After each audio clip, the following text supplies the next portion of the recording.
السلام علیکم۔ امید ہے آپ سب خیریت سے ہوں گے۔ اللہ آپ کو خوش و خرم رکھے۔ ویڈیو شروع کرنے سے پہلے میں اپنے تمام فیملی ممبرز، دوست، احباب اور معزز سبسکرائبرز کا شکریہ ادا کرنا پسند کروں گا کہ جن کے بھرپور تعاون سے آج ہم اس قابل ہوئے ہیں کہ الحمدللہ 500 سبسکرائبرز ہونے والے ہیں۔ امید ہے آپ آئندہ بھی یوں ہی تعاون فرماتے رہیں گے۔ چلیے ویڈیو شروع کرتے ہیں۔ تیزابیت، تیزابی اوتار یا سینے میں جلن کیا ہے؟ گرڈ یا گیسٹرو اسوفیجیل ریفلکس یا جس کو تیزابی اوتار بھی کہتے ہیں، یہ بیماری جب بنتی ہے جبکہ معدے کا تیزاب حلق کی نالی میں بار بار آتا ہے۔ اس کی وجہ سے سینے میں جلن محسوس ہوتی ہے۔ ہومیوپیتھی میں گرڈ کا بہت اچھا علاج موجود ہے۔ گرڈ کا اگر صحیح طریقے سے علاج نہ کیا جائے تو یہ شدید پیچیدگیوں کا باعث بنتا ہے، جس میں حلق کی نالی کا سکڑ جانا، السر بن جانا یا خون کا جاری ہونا شامل ہے۔ سینے میں جلن کی سب سے بڑی وجہ۔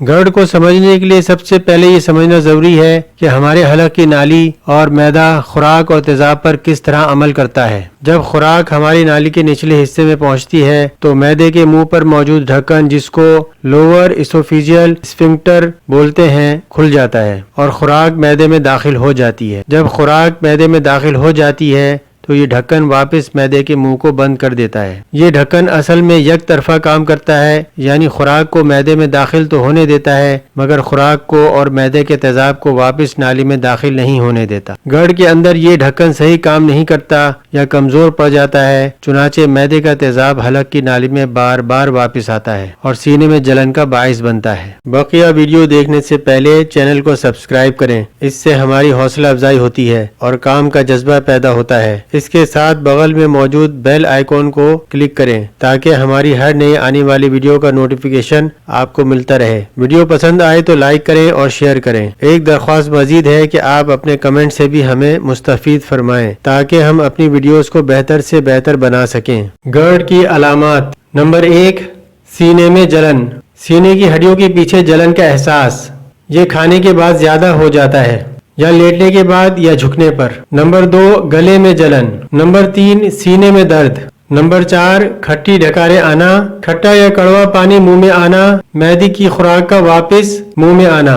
نمبر 5، منہ کا ذائقہ کھٹا محسوس ہونا۔ نمبر 6، نگلنے میں مشکل ہونا۔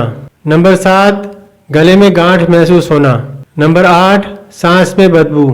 نمبر 9، معدے میں گیس محسوس ہونا۔ نمبر 10، کھانسی آنا۔ نمبر 11، حنجرے کا ورم یا نرخرے کا ورم۔ نمبر 12، سانس کی تکالیف۔ تیزابیت، سینے میں جلن اور گرڈ کا علاج۔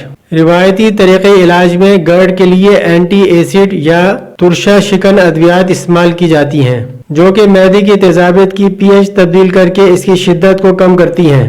یہ تیزاب کی وجہ سے ہونے والی معدہ، حلق کی نالی اور چھوٹی آنت کی جلن کو کم کرتی ہیں۔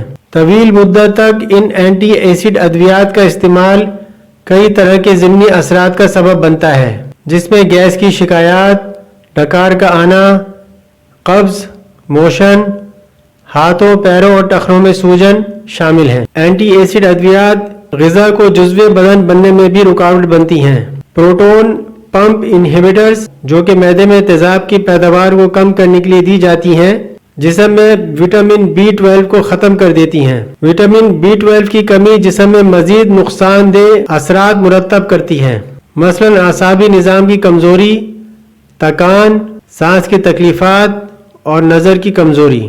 اینٹی ایسڈ ادویات کی زیادہ مقدار کا استعمال اور مدت استعمال جسم کے الیکٹرولائٹ توازن کو متاثر کرتا ہے۔ مختلف الیکٹرولائٹ جیسا کہ کیلشیم، پوٹاشیم اور سوڈیم کے توازن میں تبدیلی جسم میں پٹھوں اور اعصاب کی کارکردگی کو شدید متاثر کرتی ہے۔ مزید برآں ایلومینیم سے بنائی گئی اینٹی ایسڈ ادویات ہڈیوں کو کمزور کر سکتی ہیں، کیونکہ یہ فاسفیٹ اور کیلشیم جیسی ضروری نمکیات کو جسم سے خارج کر دیتی ہیں۔ दूसरी तरफ होम्योपैथी अद्वियात आला तरीके से काम करती हैं और गढ़ की अलामत को कम करती हैं और साथ ही साथ बीमारी की वजूहात का इलाज करके बीमारी को जड़ से खत्म करती हैं। इन मरीजों के लिए होम्योपैथी बहुत मददगार साबित होती है जिन्होंने अपनी जिंदगी के तर्ज को तब्दील किया मगर कोई खातिर ख्वाह फायदा ना हो सका। सबसे ज्यादा इस्तेमाल होने वाली होम्यो अद्वियात जो कि गढ़ में दी जाती हैं इनमें रोबिनिया, आयरस वर्सिकुलर और नेट्रमफॉस शामिल हैं। इसके अलावा arsenic album, Calcarea carb, carbo veg, nux vomica, phosphorus, पल्साटीला और सल्फ्यूरिक एसिड भी दी जाती हैं। गढ़ के लिए खतरे के अवामिल। नंबर 1, मोटापा और वजन ज्यादा होना गढ़ के खतरे को बढ़ाता है। वजह यह है कि पेट की इजाफी चर्बी मैदे को दबाती है और इसके अंदरूनी दबाव में इजाफा करती है जिसकी वजह से मैदे का तेजाब हलक की नाली में आता है। ये तेजाबी अवतार कहलाता है। थोड़ा सा भी जिस्म का ज्यादा वजन गढ़ के इम्कानात को बढ़ा देता है। जिन लोगों में वजन ज्यादा होता है या जो लोग मोटे होते हैं इनके अंदर गढ़ की बीमारी पैदा होने के इम्कान 3 गुना होता है बमुकाबला इन लोगों के जो एक सेहतमंद वजन रखते हैं। इसके अलावा मोटे लोगों में और ज्यादा वजन के हामिल लोगों में गढ़ की अलामत की शिद्दत और इससे मुंसलिक पेचीदगियां ज्यादा वाज़ेह देखने को मिलती हैं। नंबर 2, पेट के बलाई हिस्से का हर्निया। जिन मरीजों को पेट के बलाई हिस्से का हर्निया होता है इनमें गढ़ की बीमारी का खतरा होता है। पेट के बलाई हिस्से का हर्निया क्या होता है? मैदे का ऊपर का हिस्सा जब छाती और पेट को जुदा करने वाले पट्टों में अंदर घुस जाए तो इस बीमारी को पेट के बलाई हिस्से का हर्निया बोलते हैं। यह हर्निया मैदे के मुंह के ढक्कन को कमजोर कर देता है जिसकी वजह से मैदे की खुराक हलक की नाली में आ जाती है। नंबर 3, सिगरेट नोशी। सिगरेट नोश गढ़ की बीमारी के लिए बहुत खतरे में होते हैं क्योंकि तंबाकू के अंदर मौजूद निकोटीन मैदे के मुंह के ऊपर ढक्कन को नरम बना देती है। इसकी वजह से मैदे का तेजाब हलक की नाली में आ जाता है।